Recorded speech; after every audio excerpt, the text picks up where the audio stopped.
Big 12 championship. Is Blake Shapen get a real opportunity to start this year?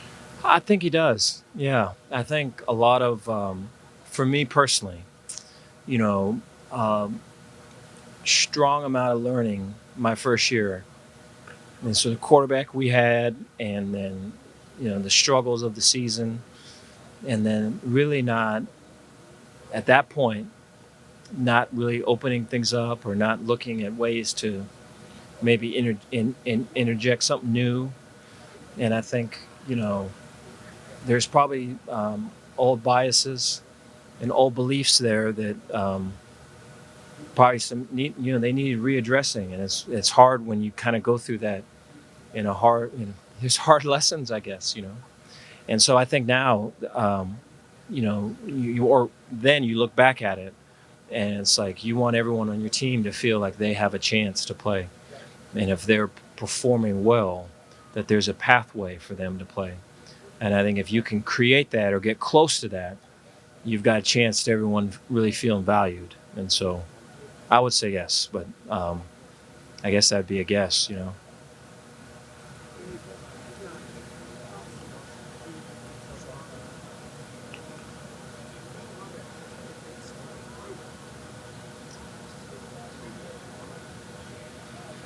Yeah, so we, some key starters lost, and some guys are returning that didn't maybe start but played a lot. And I think, it felt that way in the spring.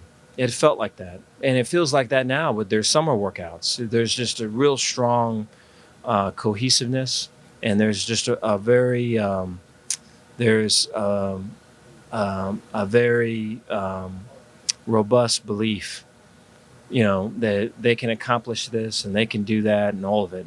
When you're around it, it's kind of contagious. So they feel that.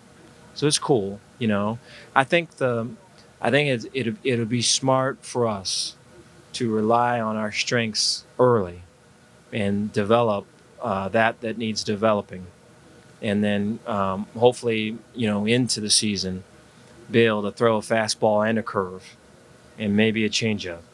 But I think we're going to be throwing that fastball in the beginning.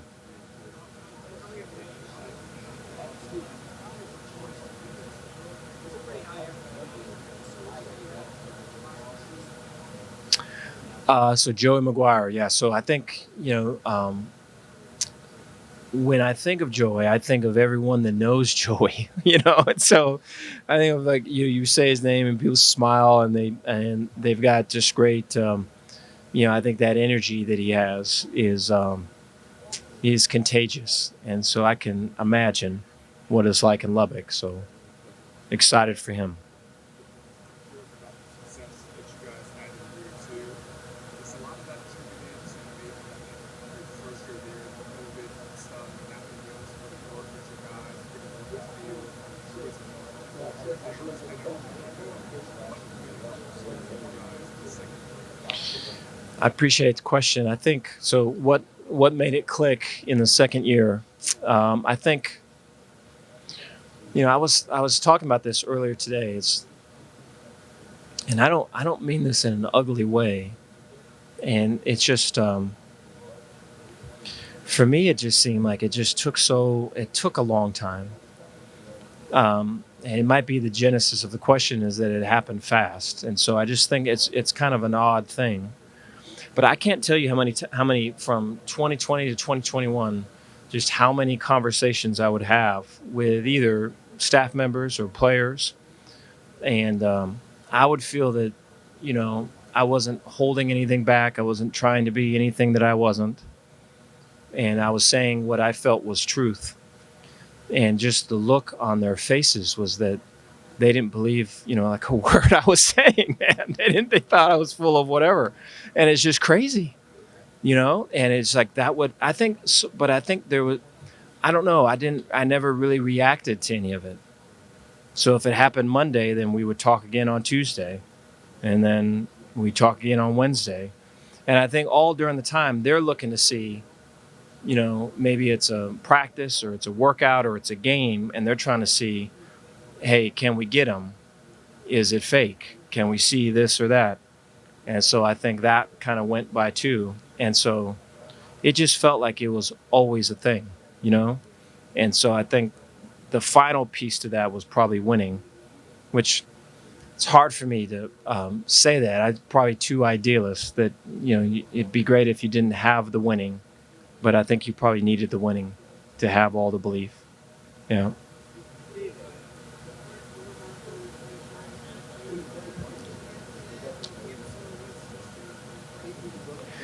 Yeah. So our new commissioner, and so he called last week, and so we had a good little conversation on the phone, and then I was able to meet with him today, and so strikes me as a lot of energy. Strikes me as very focused. I think he's very measured with his words, and so I think that's rare for someone that has the energy that I think he has, and so I think it's a good sign. Um, the second thing I would say was that there is also a fair amount of like brand and promotion and kind of outward facing, and I think that's probably good for us, and I think there's probably a time of all that's needed, and so I think and we talked about this on the phone is like the ability that when I think of the Big 12, I think of just strong cultures. I think of teams that don't beat themselves. That it's one thing when you look from the outside in, but it's another thing when you're in it and you're playing on the road at Kansas State or you're playing on the road at Iowa State, and just that environment and just you know they're not going to make a mistake. You're going to have to earn this win, and the amount of fourth quarter games that are in our league. And so it's the cultures are just so strong, and so the ability to kind of promote and be outward facing but still hold intact the inside stuff that makes, I think, our league special. And that's the thing. And so it's cool. I'm excited for him. Dave, when you look at Bryce, you said it earlier about not being able to support him last year, the physical aspect is being comfortable, why is it important for this time to be uncomfortable being uncomfortable? Yeah. So being comfortable, being uncomfortable. So I would say all the road games right off the bat. I think of so there's going to be a travel list that's posted. There's going to be a dress requirement. There's going to be the bus leaves at this time. There's going to be a correct decorum on the bus. There's going to be you're on the plane. You may have a middle seat. You know, your TV thing may not work. You know what I mean? Right? They may not have Coke, and so you got to drink Pepsi or something. Right? You get to the hotel. You may be room with someone you don't want to room with. You know what I mean? It just goes on and on and on. And so I think like all of that stuff, that's the stuff right there. That's the difference. And so, I mean, do you say yes to all of it or do you say no to it and do you fight it? Because I mean, that very stuff is going to happen in a game with, millions of people watching. And I think, you're either training or you're not training.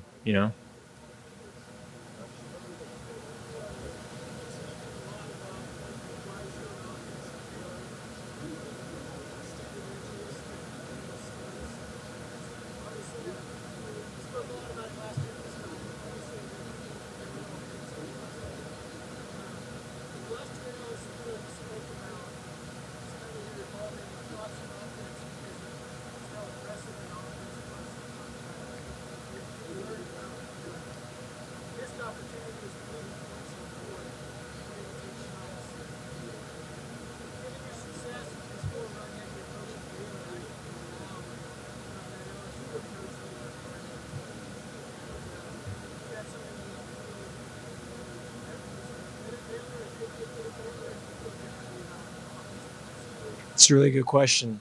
I think probably coming into the job at Baylor, I had not done enough of a deep dive into really who I was and what I believed.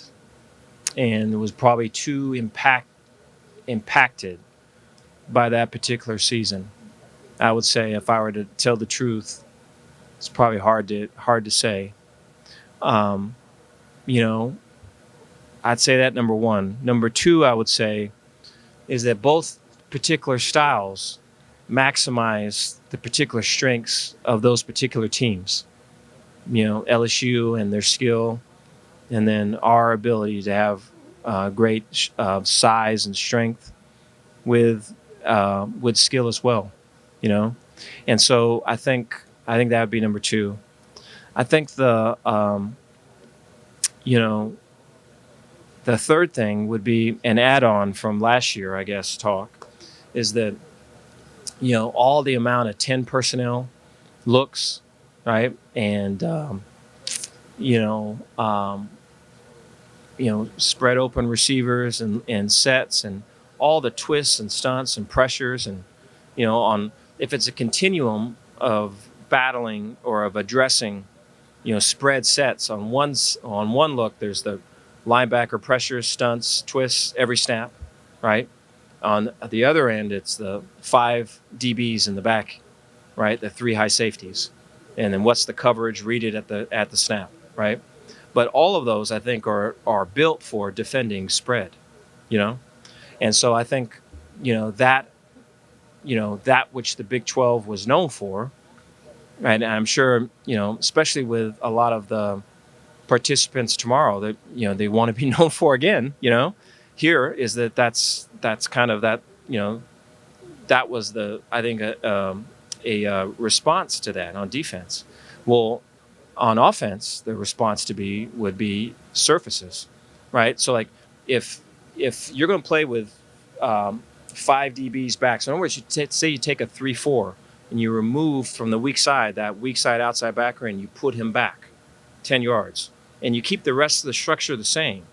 So maybe there's a heavy 5 technique or maybe there's a 4-eye inside, but that dude that was on the line of scrimmage is now back at 10 yards to show this universal look. Well, now what you would do is you'd run weak because who's the force and put a tight end over there. Does that make sense to you? Right? And so now it's like if that safety is the force from 10 yards deep and he has to trigger, then you run it over there enough to get him trigger, and now you play action pass, and who's helping the corner on the post when the safeties, So like all of those would be, there's rabbit holes with these things, and so you have to pick, which hole you'd like to explore. But I think like that all addressed this twisting and the stunning and everything else. And to the field, having passing shrink to the field and having, like a tray look or a tray wing look where a tight end and then somebody else off the ball to that tight end, I think helped with all the pressure and the stunts. So they're all doing this and we're all doing that. But I think now, it becomes where one week it's this, the next week it's that. And you could be facing, it could be 2021 in one game, and the next game could be, I don't know, 2013, right? The following game. And so I think your ability to get in and out of looks and pressures and keep it simple so your players can maximize that is going to be way key.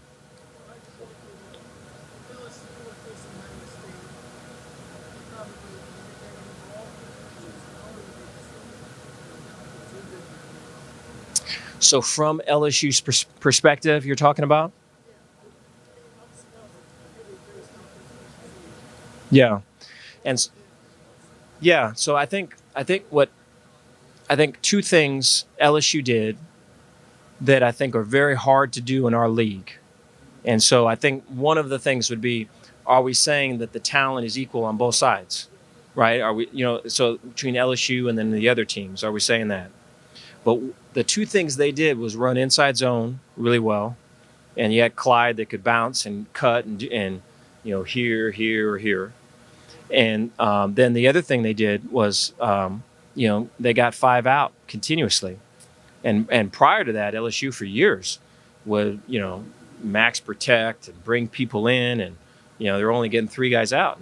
And, that particular year, they got everybody out. I remember, in spring ball, the walks from the practice to the coach's office, I'd be walking with the coaches and I'd hear them kind of confront it. They didn't want to do it because it was like, this is a weakness if we get 5 out.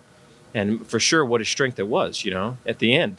But I think so if the talent was the same on both sides, then I think it's difficult when you're running inside zone right? Because every week you're talking about, hey, I want to get a double, I want to move this, but is this linebacker coming? Because if it is, I can't really be into this. I got to come off. Or hey, are they pressuring over here? Okay, we got to make an out call. So every snap, there's this call or that call's got to be made. So your old linemen are kind of going like this. And then if you're getting 5 out, it's the same thing. So are we IDing? Is it a 4-man front? Are you the mic? Are you the mic? Are we redirecting here, redirecting there?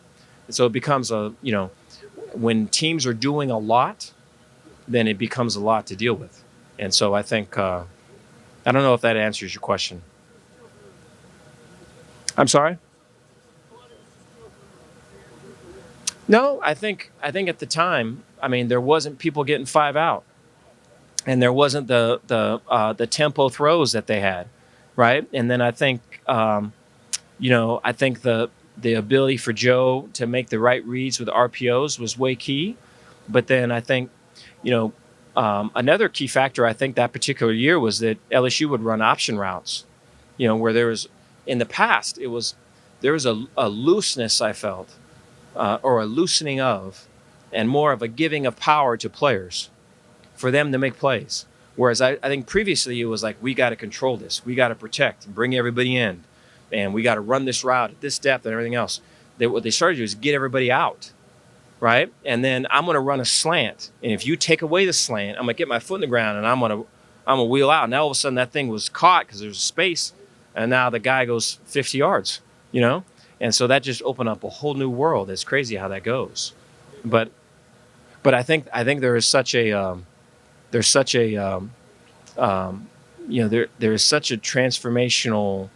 I think football moves very fast, and so I think if things were the same, right, and talent was the same on both sides, it'd be difficult to do those things.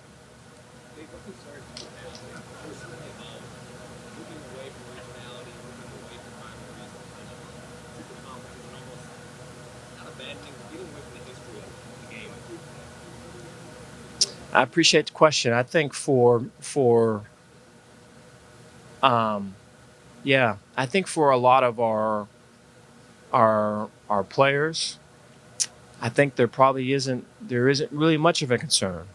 I think for myself and maybe my dad, there might be, for some of the older generation that kind of grew up with maybe this or that.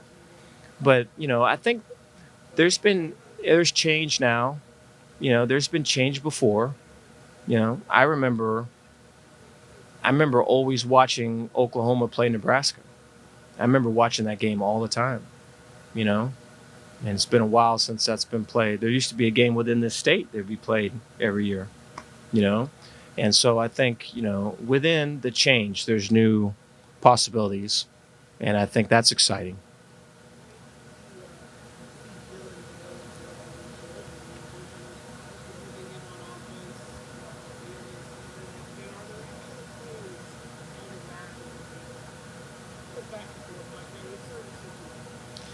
Not yet. So Dylan Doyle and his role, and so I think first of all, defensively, I think he's going to be tasked with leadership, and there's going to be a series when something goes wrong, and very next play we're going to have a guy jump off sides because he's going to try to make the play himself, or something goes wrong, and the very next play there's going to be a pass interference because I'm trying to make the play myself. And much like a basketball coach being on the sideline and not taking the timeout and letting the players on the field run it and control it, would love for that to be the case. And I think a lot of that would fall on Dylan, And so I think, he's way up to the task, and I think it's going to be great. But I think when you're in the moment of all of it, it gets real pretty quick. Then I think offensively, there's still going to be a great opportunity for him to play, and he's going to be worked in more and more. And then I think as far as other players, I think there's, there wasn't a bunch of that in the spring. I think there'll be more of that in the fall with our complete team being in. And then we've got a few guys that are young guys that have the ability to do some play in various spots. So we'll be excited to kind of see where that goes. They do have Chef Grimes coming back from, but on top of that, you have 4 offensive linemen coming back. Uh-huh. The importance of maybe transitioning from that multi-team units now to full-time starter, is the familiarity at least make it easier for them to transition and get on this swimming perspective? Yeah, so we're talking about Blake being new and the O line returning, and so for the most part, I think it does. I think there's a fair amount of times last year where we would, and I think this was, I don't, I think this was intentional by Jeff Grimes, but I think it also was just the instinctive of him of reading the situation as well. It's probably that way in the beginning of getting into run heavy sets to throw to start the game and loosen them up, and then get to where second quarter and third quarter and everything else we're running the ball. And I just think for us in the beginning, our strengths are really going to have to be our strengths. We're gonna have to regardless of whether it happens or not, we have to believe that and train for that to be the case. To lean on the front on defense, and to lean on the front on offense. And so running to run it when they know you're going to run it, and we know we're going to run it, and everybody knows we're going to run it. I think we're going to have to be able to do that to open up the throwing game. And so I think for not only Blake but the youth that's around him on the perimeter, I think that would be a way to kind of create a runway so that we could take off eventually. Speaking of Blake, how have you seen him maybe change since he was named the starter, and maybe an example of him stepping into that role this summer? Yeah, so Blake and his growth. So there's been opportunities through summer of leadership, and I think we're at the point right now in summer with running. The heat in Waco is pretty strong, and guys are out there, and Vic Valoria, our strength coach, does a great job. And I think there's if there's a breaking point, it's probably right now. It's that time, And so I think Blake's been called to the forefront with all that, and he's answered the call, man. And I think it's just way cool because I think, you have to put yourself in the position first, and then from there, you can pick the right words. And I think he's in the process of all of it. And I feel like it is a process, but I feel like he's on the right track. I'm excited about him. Yeah.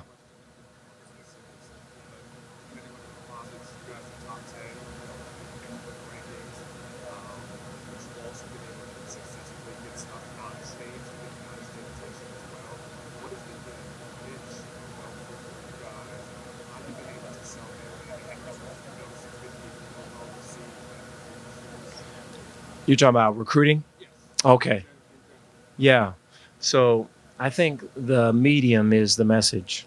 I think especially nowadays, the medium is whatever it needs to be, and the message is the most important thing. And I think that's not it.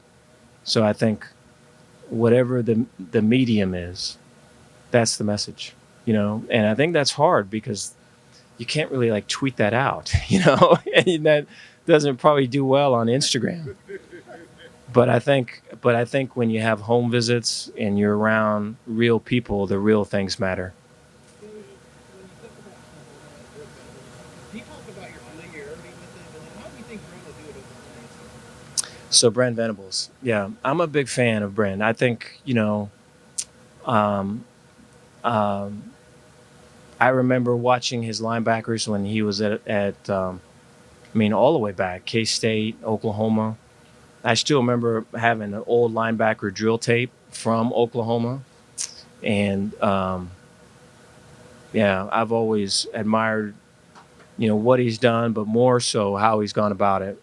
And, when he was at Clemson, he and I would talk occasionally, common opponents and everything, and then we would meet recruiting wise and then be able to talk ball. And I think Brent has always been someone, we were talking about the the Iowa State 5 DB thing.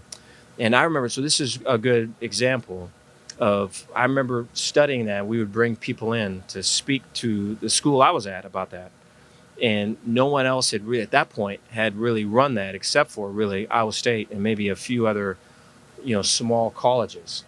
And I remember thinking, we should do this, and we'll be really the only other team outside of it. And I chickened out of doing it, so I didn't do it. But Brett did it, and I think that speaks to him. That's it. That's him.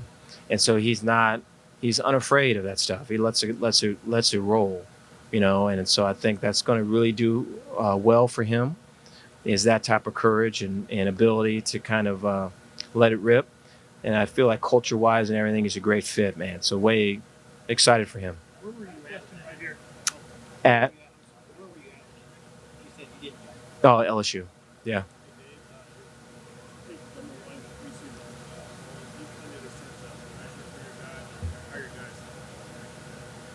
Yeah, so you talk about the polls and the rankings. Yeah, I don't. I think we spend so much time on trying to win the day and trying to I give you an example. Like, I think for one of the things we talk about is stop counting. So I talk about this with the coaches particularly, but the players too. And so stop counting. So that would be for me or for anyone. I get up early in the morning, I run, I lift, I don't eat this, I eat that, I drink water or whatever it is. And then if you're close to that, then you're in with me. You're in the in group. If you're not that, then you're something else. Right? So I think we do that all the time. We label, this is good, this is bad. Right? This is right, this is wrong. And I think all of these ways of creating division and creating separation, I think can get in the way, because then you think, when you're on a team particularly, because then you're looking on the outside in and you're looking at, it's me versus you, or it's us versus them. And I think so much of what we try to do is be inclusive, right? And say yes to all of it. And a lot of times those are hard yeses to do. I think from a staff perspective, if we can, include and, incorporate and forgive, maybe disadvantages that are within, those can become our advantage, those things. And it could be a kid's height. It could be a way he blocks to his right. It could be a way a guy backpedals. It could be, the way a building looks. I mean, you name it, but I think those things are if you don't pay attention to those things, it's almost like it's imprinted in your mind. And then when the right circumstances come out, right, all that negativity will kind of just come out. And where did it come from? And why is it so strong?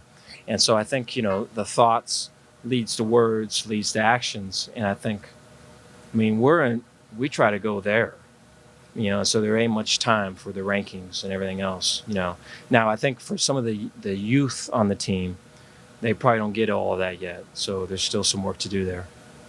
Thanks, Coach. Thank you, guys.